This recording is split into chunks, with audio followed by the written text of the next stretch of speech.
Hello दोस्तों। कहानी शुरू करने से पहले अगर आपने हमारे चैनल को सब्सक्राइब नहीं किया तो सब्सक्राइब कर लीजिए और बेल आइकन दबा दीजिए। अगर ये वीडियो पसंद आए तो लाइक का बटन दबाना ना भूलें। इस फिल्म की शुरुआत होती है विल स्टैंटन से। अपने 14th बर्थडे से वो महज एक दिन दूर है। जब स्टैंटन चिल्ड्रन घर आते हैं तब मिस ग्रेथन इन सिबलिंग्स को क्रिसमस पार्टी के लिए इन्वाइट करती हैं।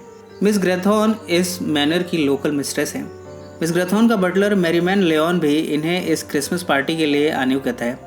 थोड़ी देर में हम देखते हैं कि दो फार्मर्स डॉसन और ओल्ड जॉर्ज बड़े क्रिसमस ट्री के साथ यहाँ पहुँचते हैं। इस ट्री को इस फैमिली ने ऑर्डर किया था। विल इन फार्मर्स को नहीं जानता। ये फार्मर्स विल का नाम जानते हैं। ये उसे हैप्पी बर्थडे विश करते हैं। यहाँ वो प्रेडिक्ट करते हुए कहते हैं कि तूफान आने वाला है, जबकि इस समय आसमान काफ़ी साफ है। विल का बर्थडे क्रिसमस के इतने क्लोज है कि उसकी इस लार्ज फैमिली में हर कोई उसके बर्थडे को इग्नोर कर रहा है। केवल विल की छोटी बहन ग्वेन है जो कि विल को बर्थडे प्रेजेंट देती है। वो गिफ्ट में कैसियो जी शॉक रिस्टमैन प्रेजेंट करती है। इसके बाद हम देखते हैं कि फैमिली एक स्मॉल इंग्लिश विलेज में मूविंग कर चुकी है। विल के भाइयों में से एक घर आता है। वो यहाँ छुट्टियाँ मनाने पहुँचा है। वो विल को एटीक में डिस्प्लेस कर देता है। क्रिसमस प्रेजेंट के तौर पर विल ग्वेन को गिफ्ट देना चाहता है। वो एक लोकल मॉल में पहुंचा है। ग्वेन के लिए वहाँ एक एनिग्मेटिक स्टोन पेंडेंट खरीदता है। यहाँ दो सिक्योरिटी गार्ड्स दिखते हैं। ये काफ़ी सस्पिशियस किस्म के लगते हैं। ये दोनों विल पर चोरी का आरोप लगाते हैं। विल इससे इनकार करता है। ये सिक्योरिटी गार्ड्स विल को अपने ऑफिस में लाते हैं। यहाँ ये विल से रिक्वेस्ट करना शुरू करते हैं। यहाँ के रूम की लाइट्स फ्लिकर करती है। यहाँ हम देखते हैं कि गार्ड्स रुक्स में ट्रांसफॉर्म हो जाते हैं। ये विल पर अटैक करते हैं, पर विल यहाँ से बचने में कामयाब हो जाता है। यहाँ हमें पता चलता है कि विल के पास कुछ स्पेशल पावर्स हैं। इनसे विल भी अनजान है। इसका इस्तेमाल उसने कभी नहीं किया था।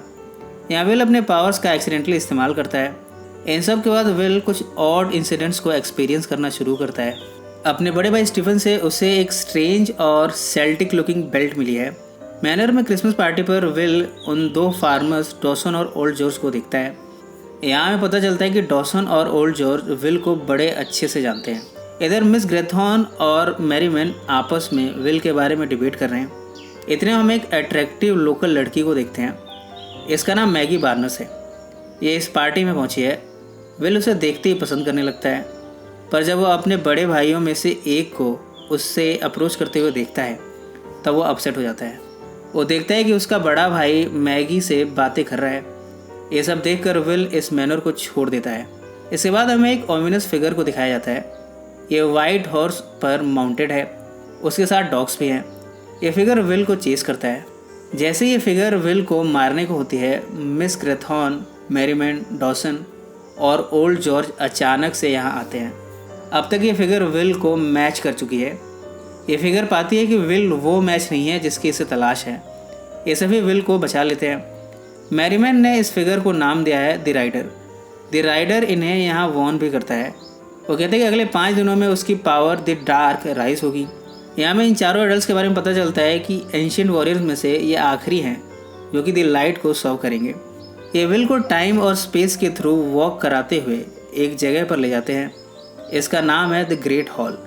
प्रेजेंट में यह हॉल एक चर्च है जिसे कि स्टैंटन फैमिली अटेंड करती रहती है। इस फैमिली में विल वो आखिरी शख्स है जो अंत में पैदा हुआ था। यहाँ पता चलता है कि will 7th of the 7th सन है, जिसकी 14th बर्थडे के बाद से पावर अब और बढ़ने लगी है। पर विल इन सब बातों को दरकिनार कर देता है। वो कहता है कि वो 6th सन है, ना कि 7th। विल सीकर है, एक साइंस सीकर जिसे कि 6 साइंस को लोकेट करने हैं। इन साइंस की पोजीशन जिसके पास होगी उसके पास पावर होगी द लाइट। ये पावर द डार्क पावर को हरा देगी। द राइडर भी इन्हीं साइंस की तलाश कर रहा है। विल अपने घर पहुंचकर एटीक रूम में जाता है। वो यहाँ फॉल करता है। उसके एंकल ट्विस्ट कर जाते हैं।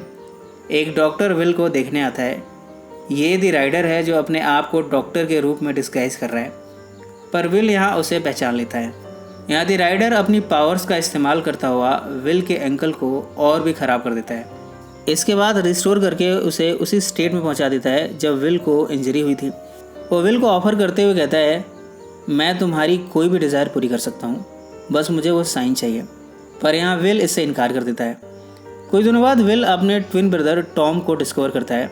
यहाँ हमें पता चलता है कि टॉम जब एक बेबी था तब मिस्टीरियस तरीके से एक रात गायब हो गया। उसके बाद वो कभी नहीं मिला। इधर मैरीमैन विल को उसके पावर्स के बारे में बताती है। वो कहती है कि उसके पास साइंस को सेंस करने की पावर है। वो सुपर ह्यूमन स्ट्रेंथ को बुला सकता है। वो लाइट और फायर को भी कमांड दे सकता है। वो कहती है कि विल के पास इन सब के साथ साथ टेलीकाइनेसिस की पावर भी है। विल अगर चाहे तो टाइम से भी उस पार जा सकता है। उसके पास एक यूनिक नॉलेज भी है जिससे वो एक एंशिएंट टेक्स्ट जो कि बुक ऑफ ग्रामर में है उसे भी पहचान सकता है। यहाँ विल को ये पता चलता है कि वो फ्लाई नहीं कर सकता। ये वो पावर है जिसे उसकी हमेशा चाह थी। इन सब के बाद विल वापस द ग्रेट हॉल पर लौटा है। यहाँ वो हर साइन के बारे में जानकारी हासिल करता है। वो ये समझता है कि हर एक साइन किस तरह का फॉर्म लेगी। विल को ये पता चलता है कि फर्स्ट साइन ग्वेन के पेंडेंट में है।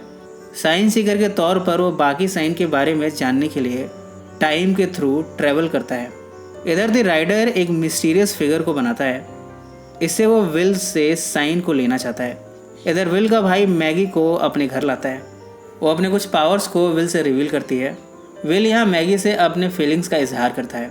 वो कहता है कि जब से उसने उसे देखा है तब से उसे मैगी से कुछ कनेक्शन सा महसूस होता है। विल ने कहा, मैं हमेशा तुम्हारे बारे में सोचता रहता हूँ। इधर द राइडर विल के बड़े भाई मैक्स को ट्रिक करता है। इसके लिए वो अपने पावर का इस्तेमाल करता है और उसे पार्शियली कंट्रोल कर लेता है। इसके बाद विल मैक्स को कंकशन देता है। वो अपने ग्रेट स्ट्रेंथ का इस्तेमाल करता है। इससे मैक्स के ऊपर द राइडर का जादू था वो ख़त्म हो जाता है। इन सब के बाद हम देखते हैं कि 5th डे आ चुका है। द राइडर ने द डार्क को कमांड दिया है और द डार्क ने पावर गेन करना शुरू कर दिया है। वो बर्फानी तूफान से विलेज पर अटैक करता है। विल 5th साइन को लोकेट करता है पर 6th साइन को लोकेट नहीं कर पाता। द डार्क और भी तेज़ी से राइज होने लगता है। यहाँ हमें पता चलता है कि मैगी एक मिस्टीरियस जादूगरनी है। वो द राइडर की हेल्प कर रही है।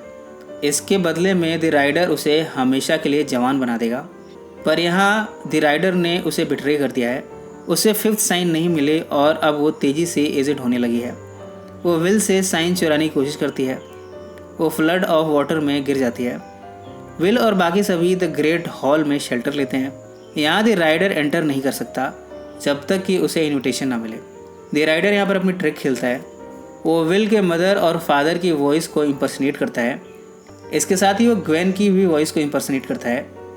इससे उसे द ग्रेट हॉल में एक्सेस मिल जाता है। यहाँ द राइडर ये रिवील करता है कि उसी ने टॉम को ट्रैप किया था।